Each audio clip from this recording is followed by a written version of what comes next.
জয় রাধে গৌর হরিবল। রাধে রাধে। রাম কৃষ্ণ ভগবান এই অনাদি রাধে গোবিন্দ প্রাণনাথ গৌর। রাম জন্মাবার ৬০,০০০ বছর আগে রামায়ণ লিপিবদ্ধ করে ভক্তের লেখা কথার উপরে দাঁড়িয়ে ভগবান লীলা করলেন। কেমন ভক্ত আর কেমন তার মহিমা আজকে সংসার মাঝে সেটা দেখিয়ে দিলেন। ভগবান নারায়ণ আর নারদ দুজনে সেই ভক্তির কাছে বাধা পড়ার জন্য লীলা করে মত্তধামে এলেন। কেন? আজকে সংসার মাঝে আমরা কত অন্যায় অত্যাচার মিথ্যা কথা বলে সংসার করছি। যে অপরাধ করছে তার সংসার মাঝে এটা আমরা বুঝতে পারছি না। আমি অপরাধ করে সংসারকে আহার করাচ্ছি, সংসার পরিচালনা করছি। অপরাধের ভাগটা কি সংসারে সবাই নেবে? কেউ নেবে না। যার যার কর্মফল তার। এটা যদি আমি বড় করে বলি না, আমি সংসারে সবাইকে পরিচালনা করছি, সমস্ত বিষয় আমি দিচ্ছি, অপরাধটাও তার। রামায়ণে সেটা দেখিয়ে দিলেন। কি? রত্নাকর দস্যু বনমাঝে থেকে অন্যায় অত্যাচার করে জোর করে টাকা ছিনতাই করে লুটপাট করে সংসার চালায়।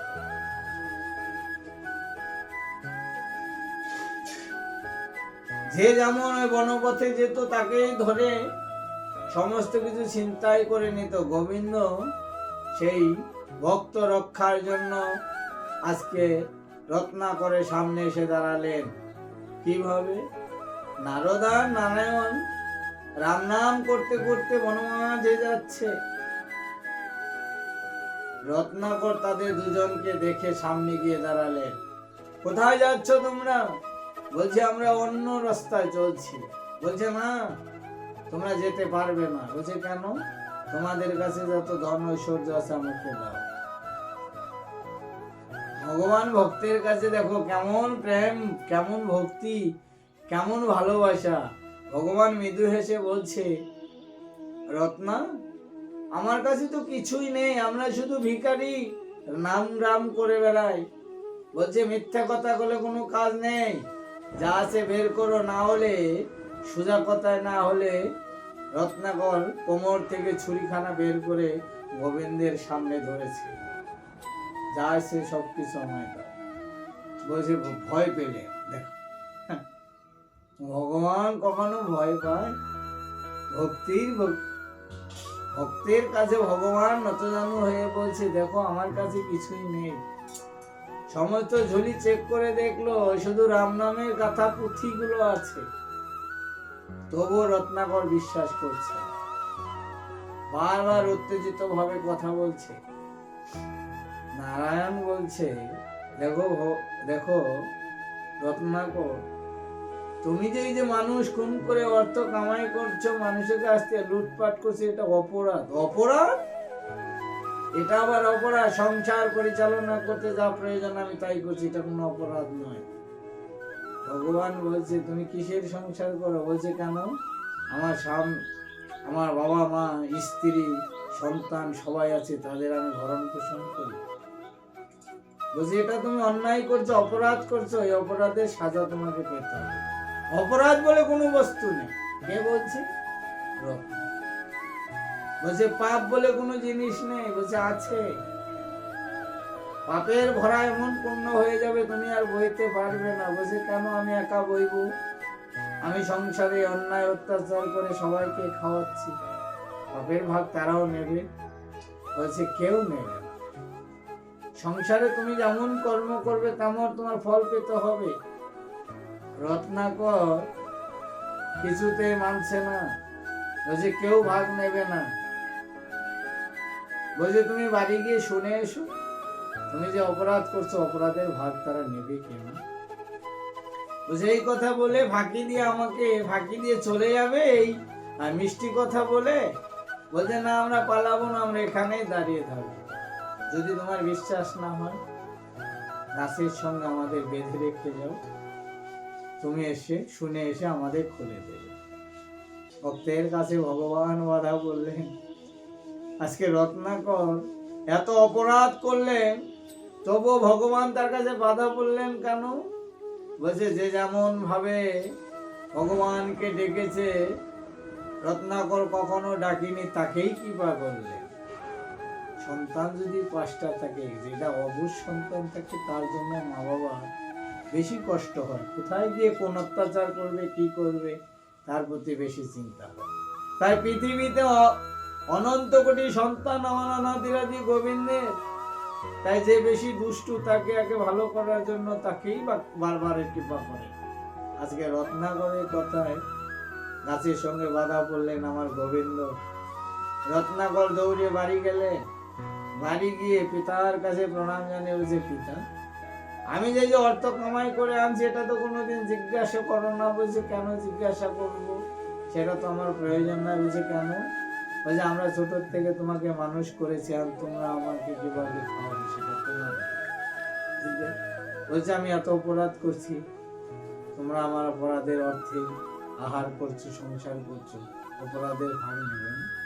পিতা মুখের উপরে বলে দিল রত্নাকরকে, না আমরা ছোট থেকে তোমাকে কোলে পিঠে করে মানুষ করেছি, কখনো অপরাধ করি নাই। তোমাকেও বলি নাই অপরাধ করো, তুমি যদি নিজের থেকে করো সে অপরাধের ভাগ আমি নিতে পারবো না।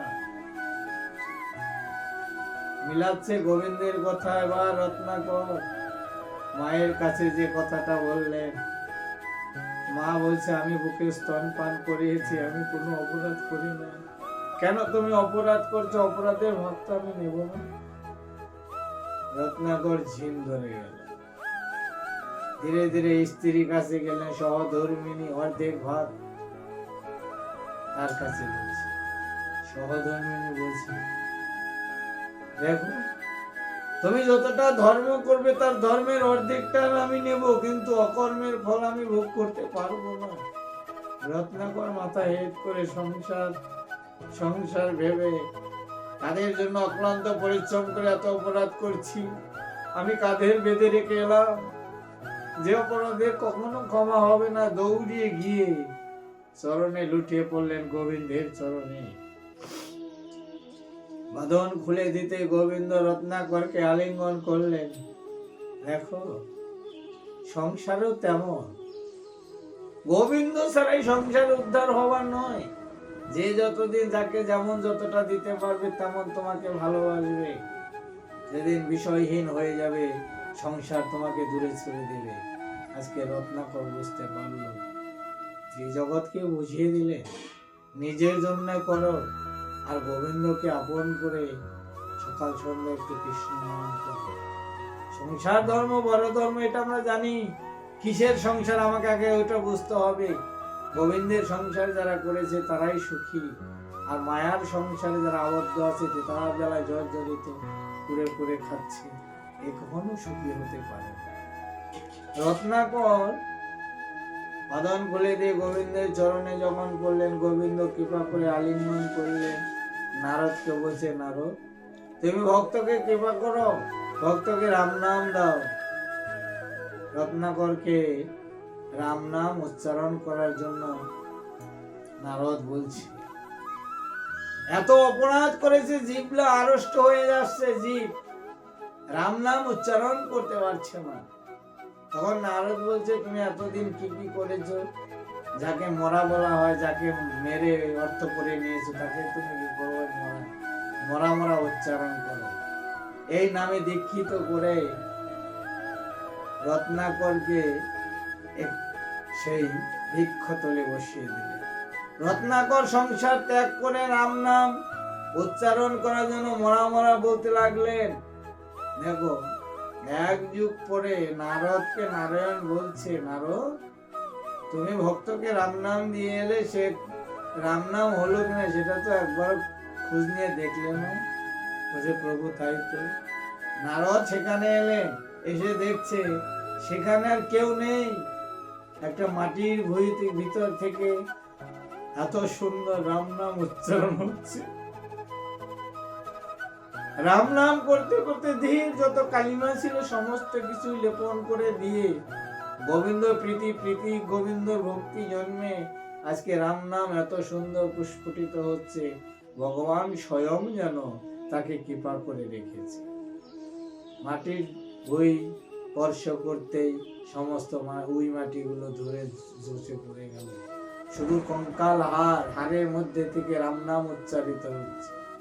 নারদ কৃপা করে হাড়কে স্পর্শ করার সঙ্গে সঙ্গে পূর্ণাঙ্গ দেহ ফিরে পেল।